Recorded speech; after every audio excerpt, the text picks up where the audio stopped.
First, I'd like to introduce today's presenters. My name is Mitch Jaron, and I began my career as a software technician and entrepreneur, and I transitioned into sales. Today, I'm an account executive here at AKA Enterprise Solutions, and my primary focus is in helping manufacturing companies to realize the benefits of advanced ERP and CRM systems. My co-presenter today is Herbert Bockhausen, who is a senior solution architect here at AKA Enterprise Solutions. And Herbert's been involved in the enterprise software space for about 30 years, and he's had several roles at various ERP software vendors. He has a wealth of knowledge related to both discrete and process manufacturing. A little bit about AKA Enterprise Solutions. For more than a decade, we've been a leader in the Microsoft community dedicated to the sale, implementation, and support of ERP systems. Here's our agenda for today. First, we're going to focus on the challenges faced by manufacturing organizations related to capacity planning, and we'll establish some common goals that we all might have. Next, we'll define a few terms so that we're certain that we're comparing apples with apples. And after we've gained consensus on the challenges and terminology, we'll present what we perceive to be an attractive solution. And next, we'll cover some real-world examples of how the solution can benefit manufacturing organizations. And last, time permitting, we'll take a few questions. Okay? Ready, set, let's go. Let's take a look at the challenges caused by inaccurate capacity planning, and then establish some common goals for a manufacturing organization. In our view, there are 5 rights that customers want from us. They want the right product to meet their needs. They want it at the right quantity, no more, no less. They want their product delivered at the right time, not too early, not too late. They want it delivered to the right place, of course. And really importantly, they want it to have the quality characteristics that they expect it to have. All of these 5 rights can quickly become wrongs very easily. The right product can be unavailable to be made. It can be short-shipped due to a lack of inventory. It could be shipped late, shipped to the wrong location. It could have quality issues due to numerous reasons, not just capacity related. However, even if internal systems are effectively deployed to ensure the 5 rights, one thing can still go terribly wrong. If your system assumes infinite capacity to manufacture, you can take orders that simply can't be filled, no matter what. It's that simple. Now, some companies do actually find ways to make everything that they need to and to sell it, no matter what. Maybe by adding shifts, maybe their raw material supply is infinitely available. Maybe resources are so flexible that they can be easily redeployed. And for those, I question the value of this webcast, but for most of you, and you know who you are, knowing what material you have, the resources that can be deployed, the logistics involved, and the production commitments that you've made, the knowing is crucial to getting the 5 rights right. In summary, customers want what they want when you promise it to them. Before booking an order, you need to be able to determine if you can get the product made and shipped to them on time. In order to do this, assuming that you are a typical manufacturer, you need to know your capacity.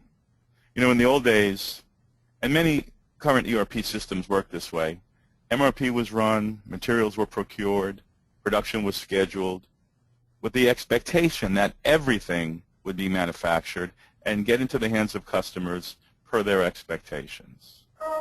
But in reality, due to the assumption of infinite capacity to manufacture, production schedules generated by ERP could not be adhered to because they did not take into account capacity constraints.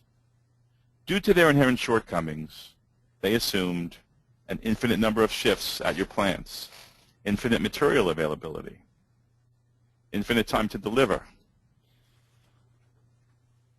infinite number of work centers, etc. In essence, without the ability to consider capacity constraints, the old scheduling paradigms allowed you to overpromise and underdeliver. The result? Unhappy customers and lost business. In a perfect world, when we're about to book a sales order, we'd be able to tell the customer when we could expect to deliver the product with a high degree of accuracy. Equally as important, we'd be able to tell them when we could not deliver the product in time, so that we can maintain their confidence and our reputation as a favored supplier. Our customers would be very happy if we could be so accurate. A benefit to this would also be that we reduce our own costs and inventories. For example, we could be leaner, having less material sitting around. We'd be able to sell more of what we produce. We would have fewer returns due to products being delivered late, and we'd have better quality because we could eliminate issues related to rushing production. We'd have lower costs due to higher efficiency and productivity. So we think that you'll agree that our goal should be to better match customer commitments with our capability to deliver. It would be helpful now, I think, if we took a minute to do a checkpoint so that we can define some important terms that we'll use going forward. The first term that we'll define is capable to promise. This is a technique embedded with some advanced ERP systems that allows you to determine what you can commit to deliver to customers based upon many constraints. These constraints typically include material availability, current production commitments, employee resources, semi-finished products that may be available, scheduled plant maintenance, and other factors. In fact, some newer systems even allow you to take into account non-production related constraints. CTP is a critical metric that you can monitor so you don't overpromise to customers. Of course, we know that when we're trying to push production beyond that which is potentially possible to what is virtually impossible, all heck can break loose. You may face material shortages, overtime shifts, production snafus, quality issues, rework, and other related problems. If you can limit your commitments to what you can safely produce, you have so many benefits that affect the bottom line. Available to promise, or ATP, is very different from capable to promise.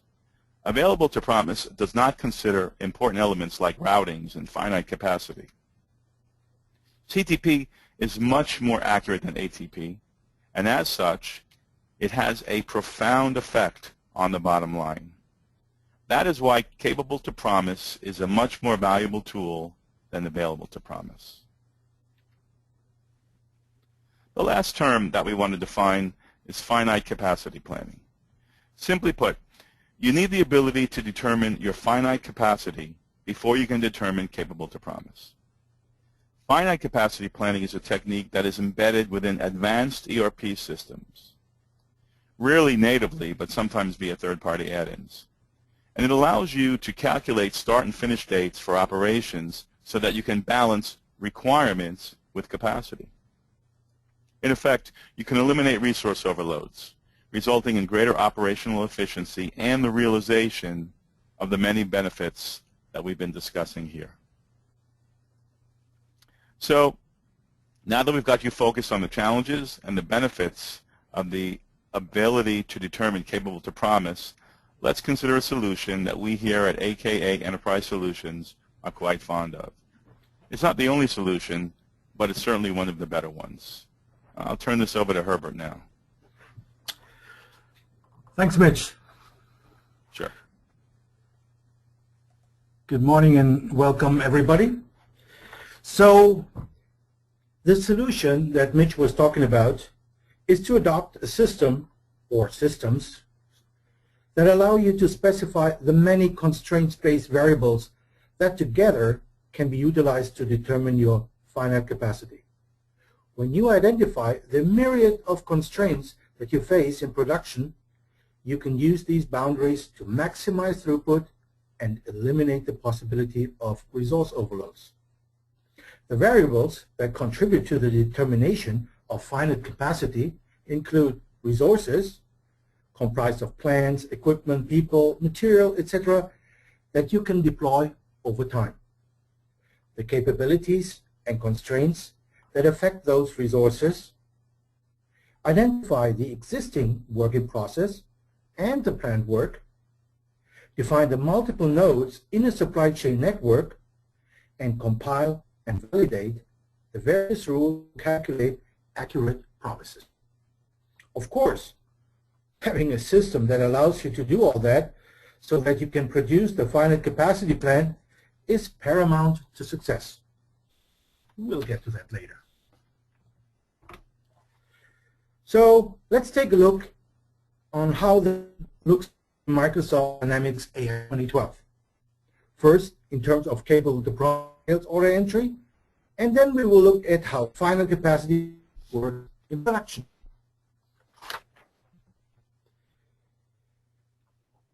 The task to give order promise based on available capacity at the time of sales order entry.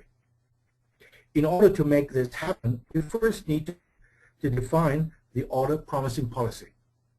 Are we planning against inventory or capacity? Let's have a look at these policies. To determine what the earliest delivery is, AX can use different planning methods.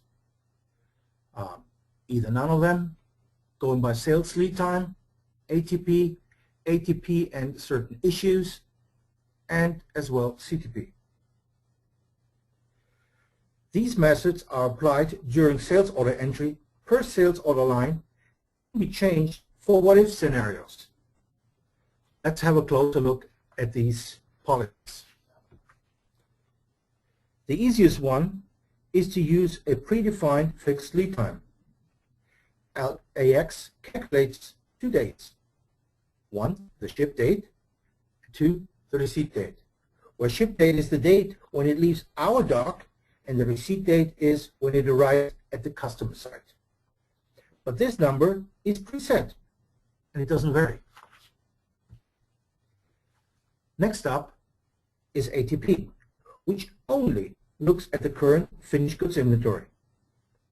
ATP and margin goes one step further, and besides finished goods inventory, also takes into account past replenishments from production or procurement, but only through fixed lead time, just like the previous example.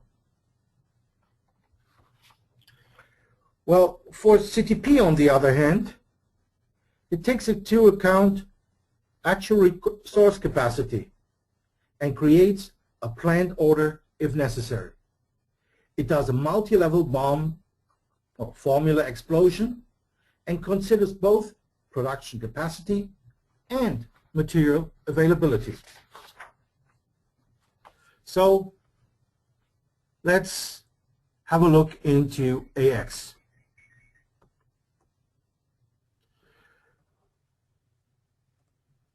Here we go, and let's enter a sales order. So we pick our customer. Let's open up the line details and look at the delivery. And let's pick my item. And you see down here the requested ship date and receipt date is set to 21st of February, and delivery date control is ATP. So as soon as I enter quantity, you will see the requested ship date changes to 27. Why is that? Because as far as ATP looks out, there is no material available. So the earliest requested ship date is the 27th. I could change this to any other time to CTP, and the system would then give me a new possible requested receipt date or ship date based on current capacity. So by line, I can flip this switch and do what-if scenarios on when is it available, can I promise the customer it earlier, or do I really have to push it out and tell the customer, sorry, I can't do it at that time, it needs to be a week later, for example. And then I can change quantities, maybe deliver partial. So where does this all come from in production? Well, if you take a look at the production overview, in this case by a Gantt chart, you see here on the left-hand side my resources, meaning my machines. And here you have the timeline going forward, and you can see the top 1, 2, 3, 4, 5, 6 resources are planned against finite capacity. You see this here by the gray shaded areas which are night times and weekends, so it takes into account a calendar, and therefore during this time production is not available. So everything that doesn't get finished during this particular time gets moved out to the next day. Down here, these two, you can see there is planning against infinite capacity. So the unique situation with Dynamics AX 2012 is that you can determine by resource or by resource group whether you want to plan it finite or infinite. So if we move further out, we can see here that at some point in the future, we might also have other overloads on the other machines. That is mainly due to the fact that we can plan out a certain amount of time into the future in finite and then switch over to infinite capacity. Well, infinite capacity typically shows you how much capacity you need. Finite tells you what you're going to do with the capacity that you have. So for long term, it's better to look at infinite capacity, so you can make arrangements ahead of time on whether you need a new shift, hire new people, or you have to invest in new machinery in order to make more capacity available. So to illustrate that, if we look at, let's say, this resource 1102, you can see everything is capped off at 100%. For 2101, that's true to a certain extent, and then you can see there are bumps that go beyond 100%. That's what I was talking about, that you are planning against finite capacity to a given period, and then you let it loose and plan against infinite capacity. And where, let's say, 3201 is always planned against infinite capacity. So here you can see you're already up to 600%, and it's up to you on how you would manage that. We can go one step further and also designate a certain resource or resource group as bottleneck resources. And then we could plan only around these bottleneck resources, making sure that the bottleneck resource has maximized throughput, and everything else before and after that would align to the speed of the bottleneck resource. So with that, I'd like to turn it back over to Mitch. Thank you, Herbert. That was great. So Herbert, we had a few questions come in, and one of the questions was, and I think that you covered it in the presentation, it might have come in slightly before, but one of the questions was, why would you have the same resource switching from finite planning to infinite or vice versa? And I think you explained it, but maybe you could just kind of recap the reasons why that might be something you'd want to do. Well, thanks, Mitch. That's a good question. I think I might have mentioned this already, but you don't want to constrain yourself too much. So every constraint that you put on the machines also puts constraint on your people. So you only want to look out to a certain period of time in the future, look at finite capacity planning, but beyond that, you want to look at infinite capacity, like I said, so you can make adjustments for the future, look at possible investments that you need to make. So typically, what you would see is that if companies plan on finite capacity, probably 1.5% of the maximum production lead time. And beyond that, go infinite. Okay, so basically you'd want to do finite capacity planning around work centers or machines that might be bottlenecks so that you could make sure that you're operating as efficiently as possible, and the rest of the machinery and work centers and resources could be done on an infinite basis because that's not where your problems lie. And it's, it's more work to maintain them. Correct. You want to limit it to the critical machines, to your bottlenecks. Excellent. Thank you. Okay. This is a good one. We've been showing Dynamics AX, which we're real fond of, and one of the questions came up: what ERP systems feature finite capacity planning? Do you have any idea about that? Not 100% sure which ones do or don't.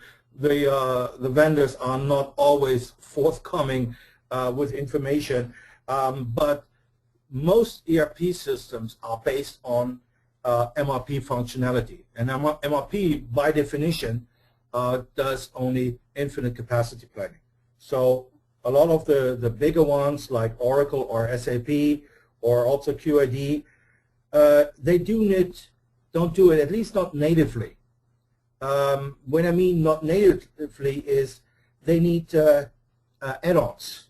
For example, SAP would need APO to do that, and QID would need something like the Advanced Repetitive Workbench. Or some ERP vendors do this through third-party add-ons that they would use, like Preactor or other systems like that.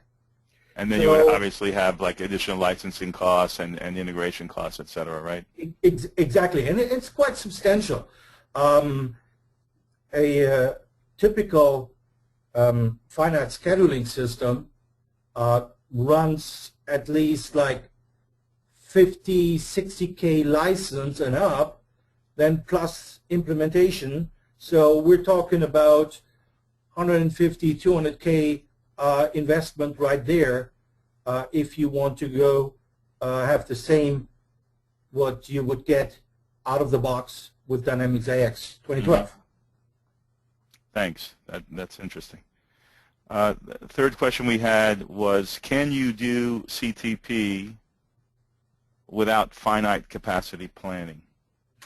No, the answer is definitely no, because you can only do ATP if you have infinite capacity planning, but ATP can't take capacity into account. So you need to have the capacity taken into account in order to do a real capable to promise.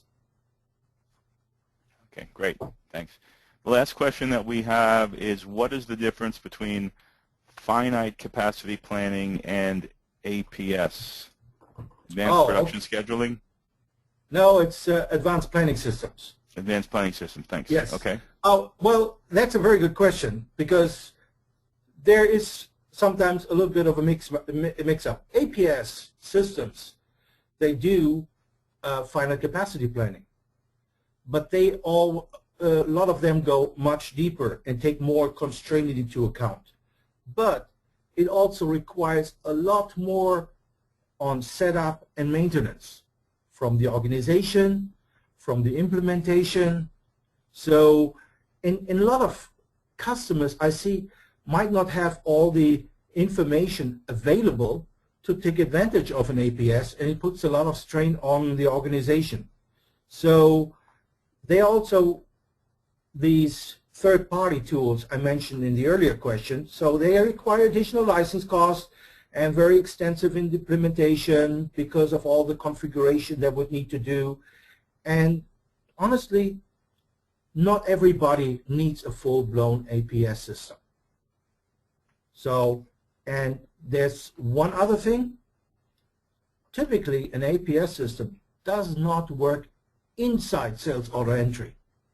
So you would have to pass out the information to the APS system, do a planning run, and get an answer back, which is involved with a time lag. In AX 2012, this is directly part of the sales order entry process, because you would do a MPS regeneration for this one product, which goes very fast. You get an answer back, and you can directly commit it and communicate it to your customer over the phone, which is a very big benefit for a lot of companies.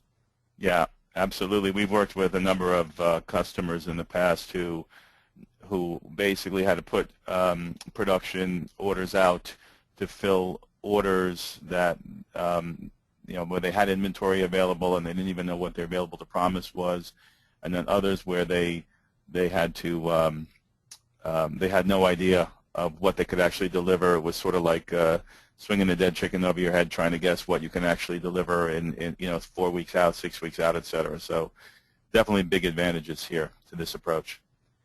Herbert, that was great, very informative. Thanks a lot for your help. And thanks everybody for attending today. Please take note of our emails and our phone number if you need to reach out to us. We'd love to hear from you. And if we can be of assistance in any way, look forward to it. And hopefully you'll be able to join us in our next webcast. Thanks so much. Bye-bye.